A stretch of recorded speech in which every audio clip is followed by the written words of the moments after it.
The reason God doesn't bless some people because you're selfish. So T.D. Jakes just delivered one of his most controversial messages about why some Christians never receive God's blessings. And it's not what you think. He's arguing that character, not prayer or giving, determines divine favor. This challenges everything most people believe about prosperity. Let's break this down. I know a lot of people that are doing better than me, but none of them got there without a bumpy road. The road to better is bumpy. So if you're on a bumpy road, I'm telling you, you're headed to better. This directly contradicts prosperity gospel teaching that struggle indicates spiritual failure. He's reframing difficulty as evidence of progress. The bumpy road means you're headed somewhere better.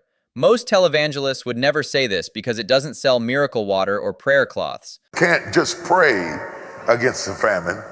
You've got to do something. Jacob says you can't just pray against it. You can't just look at each other. You can't stay in the same spot and do the same things that you've always done and expect to get a different result because we're in a famine and you've got to take action. This echoes Einstein's definition of insanity, doing the same thing expecting different results. He's attacking passive Christianity that prays without acting.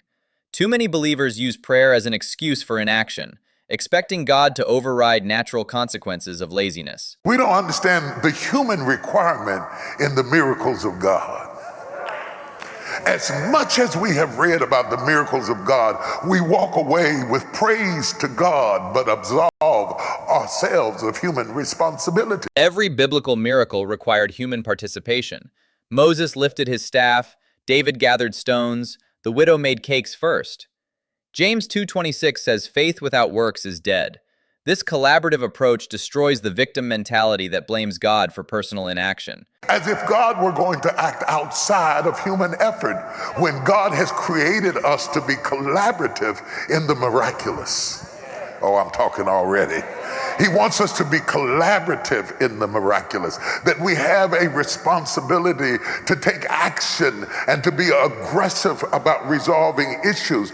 That phrase, collaborative in the miraculous, is revolutionary.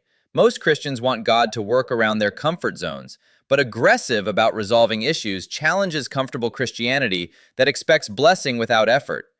Partnership requires both parties to show up. Just because you're spiritual doesn't mean you get to pray for a job and stay at home. I'm just going to pray if the Lord wants me to have the job, he'll give me a job. I'm just going to watch TV and hit the remote control and believe God for better. Biblical faith always involved movement. Abraham left his country. The Israelites marched around Jericho. The disciples left their nets. Modern spiritual passivity that prays for jobs while refusing to apply contradicts every biblical pattern of faith requiring action. Now, I don't know who I'm talking to tonight, but there are some pressures that come so strong that if you don't move, you're going to die. How could you let me die and I'm a child of God? You didn't move. I told you to move. And when God tells you to move, you got to move. This is divine pressure theology. God creates circumstances that force movement. When people ignore clear direction, then blame God for the consequences, they're avoiding accountability. Some pressure isn't demonic opposition, but divine positioning for breakthrough. And don't act like God has failed you when you have failed to move. This accountability theology destroys victim mentality Christianity. Too many believers blame God for outcomes that resulted from their own disobedience to clear direction. Personal responsibility is essential for spiritual maturity and receiving divine favor. And people don't quote it too much, but the Bible also says that money is the answer to all things. It's the answer to all things. That's Ecclesiastes 10:19. Money answereth all things. He's distinguishing biblical realism from prosperity gospel. Money doesn't solve spiritual problems, but it does solve practical ones. Churches that ignore financial literacy fail their members in real-world preparation. We're spiritual people, but we know how to do business. We praise Jehovah, but we still know how to do business.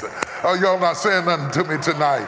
See, the church has failed its parishioners because we have been real heavy on the praise and real light on the business. This critiques church leadership for emphasizing worship over practical skills. Too many churches teach poverty as holiness while leaders live prosperously. Biblical wisdom includes both spiritual devotion and financial competence. They're not mutually exclusive. Now, the second thing I want you to see about the famine is that God will use a famine to move you. It doesn't have to be a famine for food. It can be a famine for love. It can be a famine for peace. But in everybody's life listening at me, whether online or in the room, you have experienced some kind of famine.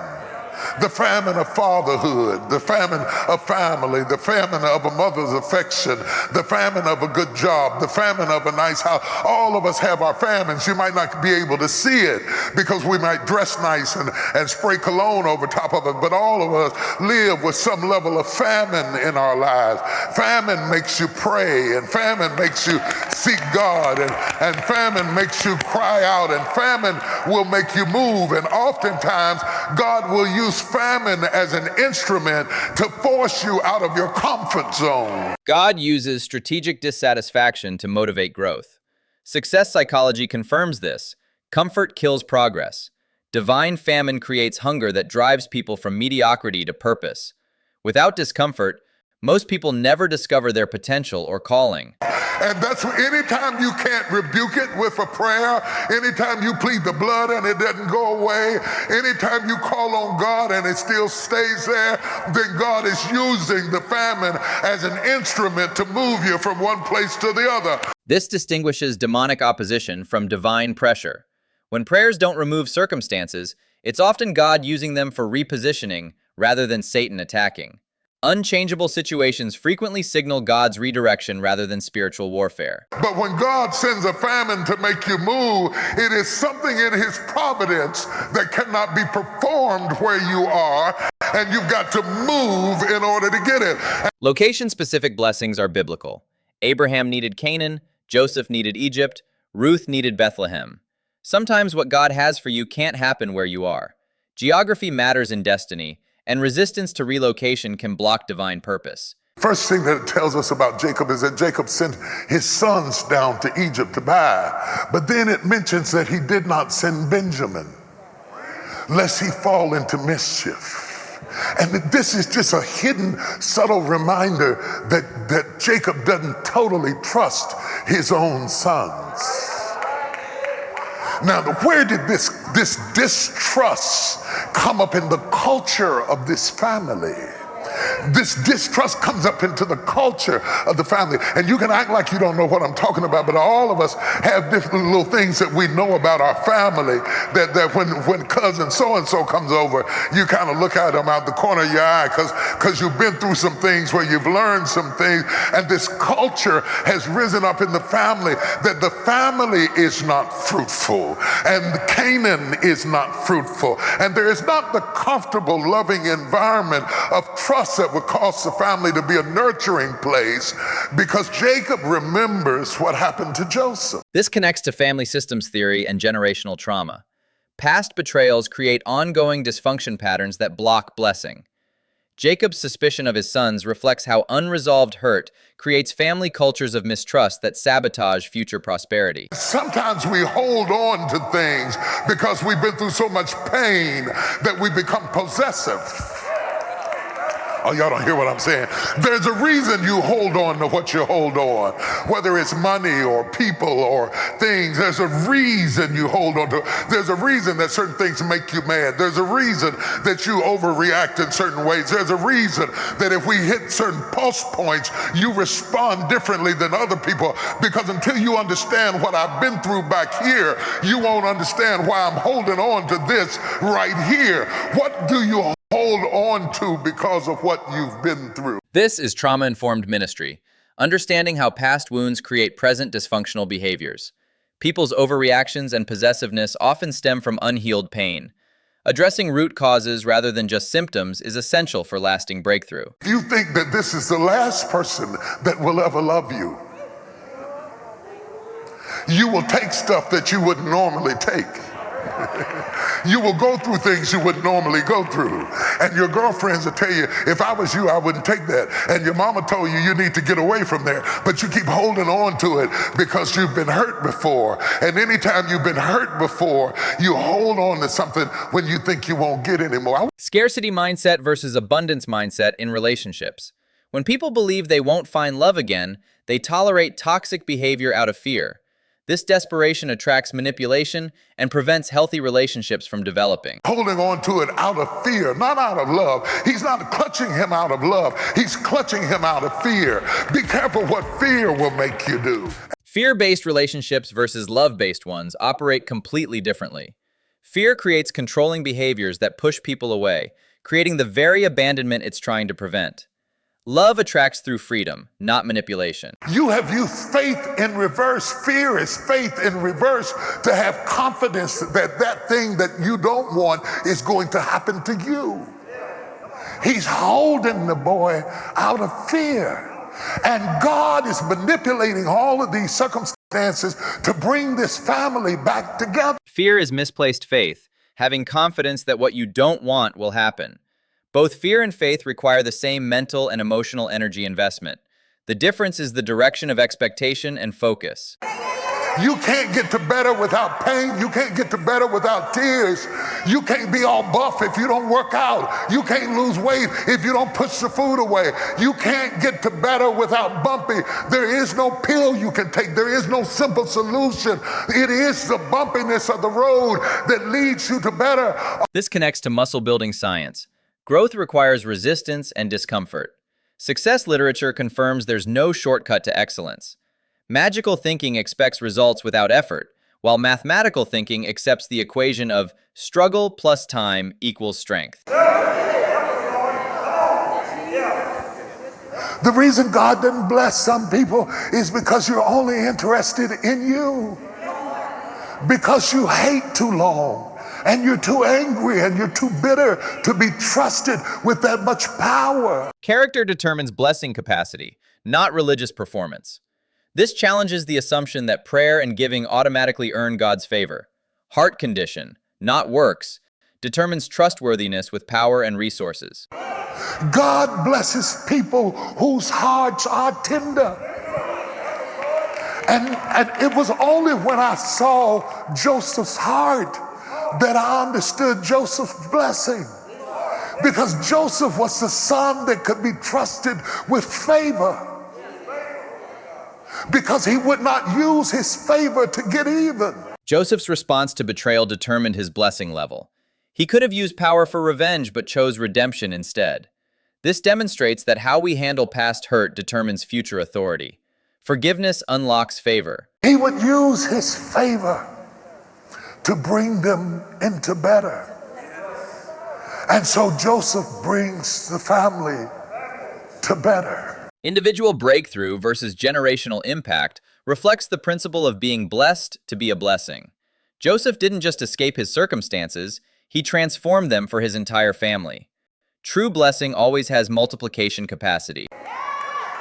Because until that answer is a resounding yes, the doors of your blessing will be closed. They're closed because you are too angry and too bitter and too vindictive. Character traits function like keys to heaven's vault. God evaluates forgiveness level over faith level when determining blessing capacity. Bitterness disqualifies people from authority regardless of their spiritual activities or giftedness. You've been praying to be bigger. You should have been praying to be better. The desire to be bigger versus better reveals heart motivation. God prioritizes character development over platform expansion because power corrupts unhealed hearts. Size without maturity creates dangerous leaders who harm others. There's no reason in the world that somebody as talented to you as you are shouldn't be further than you are. You have the talent to go all the way to the top. But every time you try to go to the top, something blocks you. And God sent me to tell you it's not what's on the outside that's blocking you. Talented people often hit invisible ceilings created by character issues rather than skill deficits. Pride, manipulation, and unforgiveness block advancement more than lack of ability. Internal work determines external elevation. And your blessing has been delayed, and you wandered in the wilderness of almost getting there and never being able to get there because you've never been able to get your heart to the place that you could be trusted. The wilderness of almost describes people who repeatedly get close to breakthrough but never arrive. Character maturity, not spiritual practices or natural abilities, determines the timing of blessing release. Trust equals timing.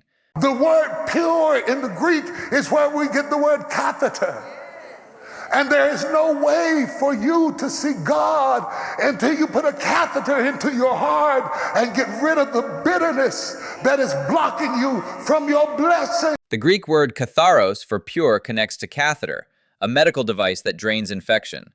Heart purity requires divine intervention to remove spiritual toxins that behavioral modification can't reach. Surgery, not self-help. I challenge you to look at Genesis 42 and even go on into Genesis 43 and watch God bring Jacob and his boys into a state of blessings that does not fade away. Samuel served under Eli, and that the word of the Lord was scarce and or rare, and there was no open vision. Spiritual famine often precedes prophetic breakthrough. When God's voice becomes rare, he's preparing vessels for major anointing release. Silence doesn't indicate abandonment, but preparation for unprecedented authority and influence. And what God has done, he has forced a prophet into the house of a priest. This is the beginning of the formation of the Messiah, who is prophet. The convergence of prophetic and priestly authority foreshadows messianic ministry. This transition from maintenance religion to breakthrough authority represents God moving from preserving old structures to creating new ones. See, when we worship, when we praise, when we give offerings, we're working like priests. When I get up to preach, I'm working like a prophet. Priestly functions maintain spiritual order through worship and giving, while prophetic functions create breakthrough through declaration and vision. Healthy spiritual life requires both preservation and progress, stability and advancement. Y'all can't handle this. Prosperity grows in poverty. That's why the Bible said, let the poor say that let the weak say that I'm. See, you can be weak on top and be strong underneath. Y'all don't hear what I'm saying. You can be poor on top and have prosperity growing up under you. This paradox explains how current struggles develop future capabilities. Like muscles growing under resistance, prosperity often develops invisibly during poverty seasons.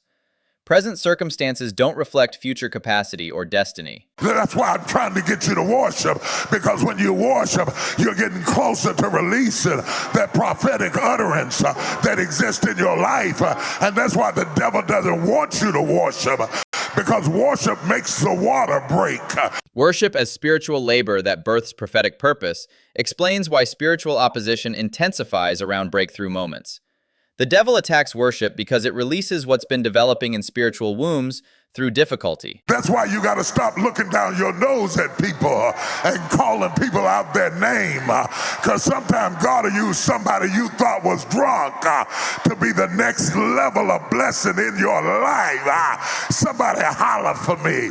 I feel like hollering this morning. I feel like screaming this morning. This references Hannah's story when Eli mistook her desperate prayer for drunkenness. God uses unlikely vessels for blessing, and judging others' spiritual processes can cause us to miss divine connections and opportunities. And then when I was praying about it, the Lord said, I want you to tell them in the night shift, the light shimmers.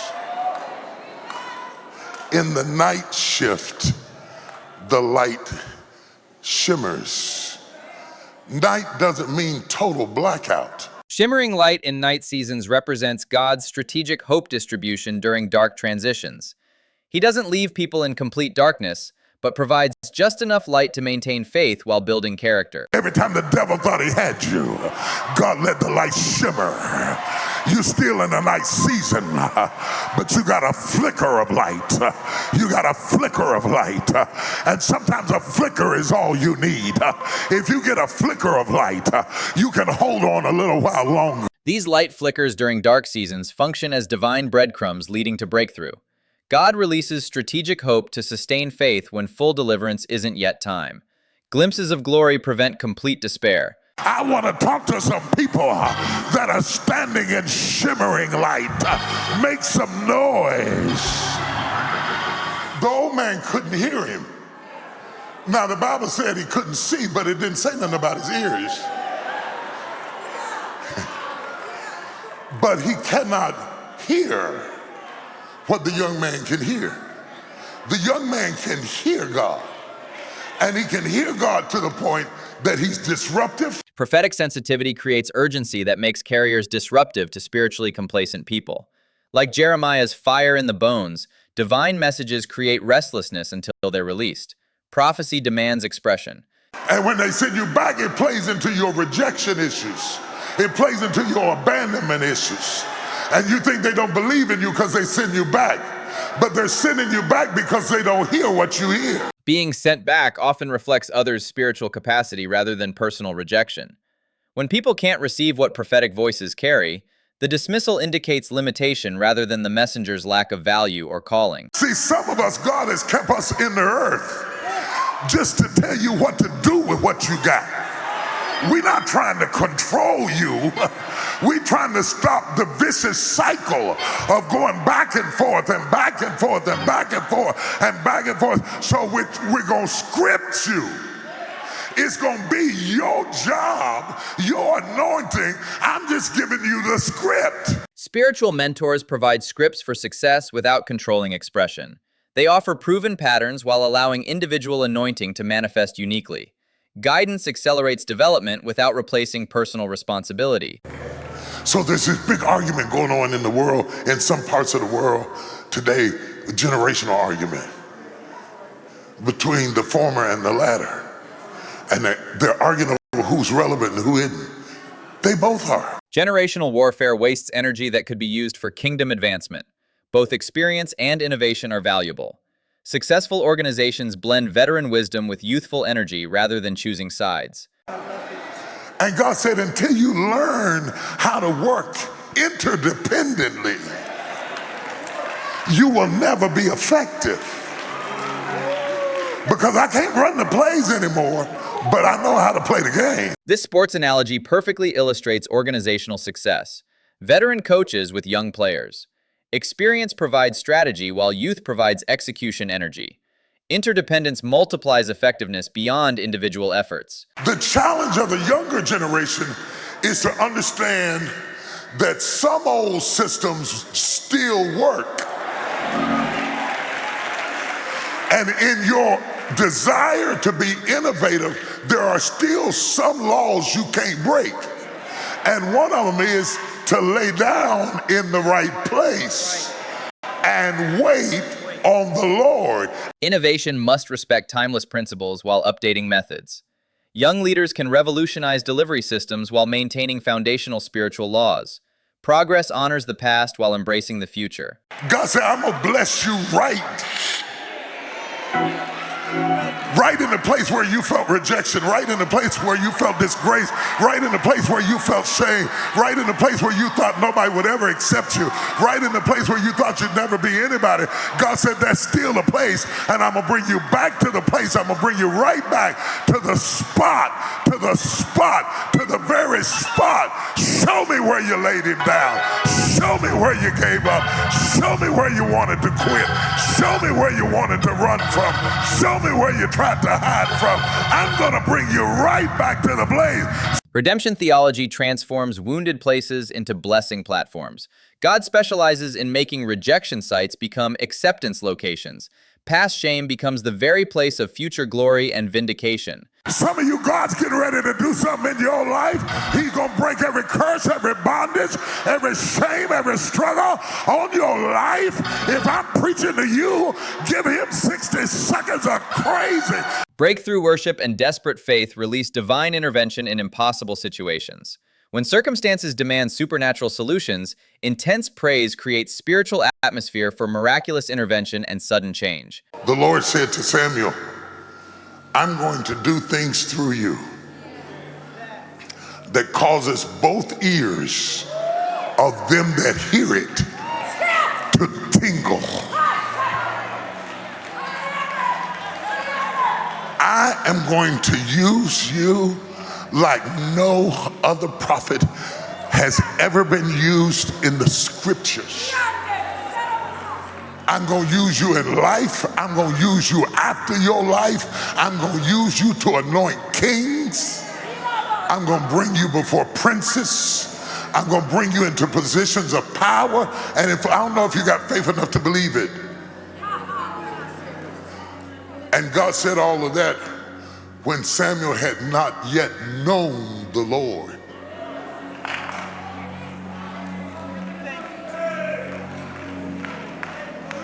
Now,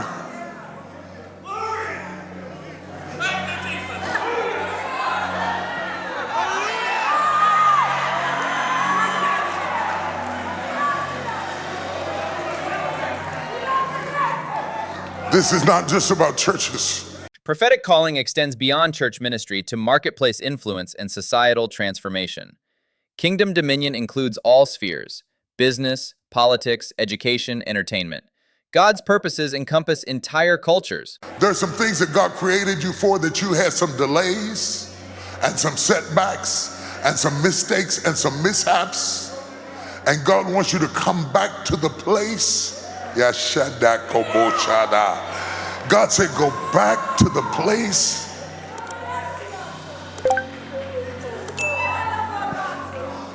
where you heard my voice. Speak, Lord, for thy servant hears. This provides hopeful conclusion about returning to original calling despite past failures. God's purposes remain valid regardless of detours and mistakes. Divine destiny survives human delays, setbacks, and wrong turns.